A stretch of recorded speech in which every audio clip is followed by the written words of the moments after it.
महानवमी का कन्या पूजन।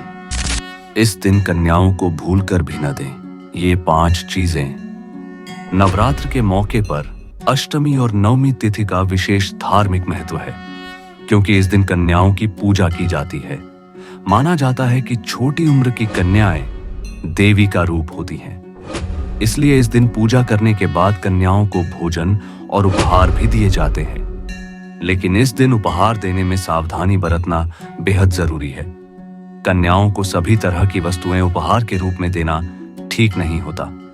कुछ चीजें ऐसी होती हैं जो धार्मिक दृष्टि से अशुभ मानी जाती हैं और इन्हें देने से पूजा का शुभ प्रभाव कम हो सकता है। इसलिए कन्या पूजन के दौरान उपहार चुनते समय ध्यान रखना चाहिए कि वे शुद्ध, नई और सकारात्मक ऊर्जा वाली वस्तुएं हों। ऐसा करने से पूजा का महत्व बढ़ता है और कन्याओं के माध्यम से देवी का आशीर्वाद मिलता है। आइए जानते हैं उन चीजों के बारे में जिन्हें कंजकों को हरगिज नहीं देना चाहिए। नुकीली और धारदार चीजें। कन्याओं को छुरी, कैंची या अन्य धारदार वस्तुएं उपहार में देना ठीक नहीं माना जाता। धार्मिक मान्यता के अनुसार ये चीजें नकारात्मक ऊर्जा के संचार को बढ़ाती हैं। इससे पूजा का शुभ प्रभाव कम हो जाता है। लोहे की चीजें। लोहे की वस्तुएं शनि ग्रह से जुड़ी मानी जाती हैं। शनि का प्रभाव जीवन में कठोरता और बाधाएं पैदा करता है, इसलिए कन्या पूजन में लोहे की चीजें देना अशुभ माना जाता है। पुरानी या इस्तेमाल की हुई चीजें। कन्या पूजन में पुरानी या इस्तेमाल की हुई वस्तुएं उपहार में देना अशुभ माना जाता है।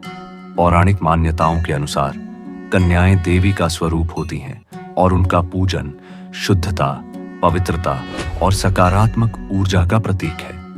काले रंग के कपड़े। काले रंग का संबंध शांति और गंभीरता के बजाय शनि और नकारात्मक ऊर्जा से जोड़ा जाता है, इसलिए काले कपड़े उपहार के रूप में देना सही नहीं माना जाता है। प्लास्टिक की चीजें।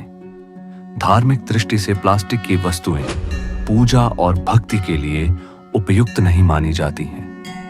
हिंदू परंपरा में पूजा और आराधना के दौरान प्राकृतिक और पवित्र चीजों का उपयोग करना बहुत जरूरी है। इसीलिए कंजकों को प्लास्टिक की वस्तुएं उपहार में न दें।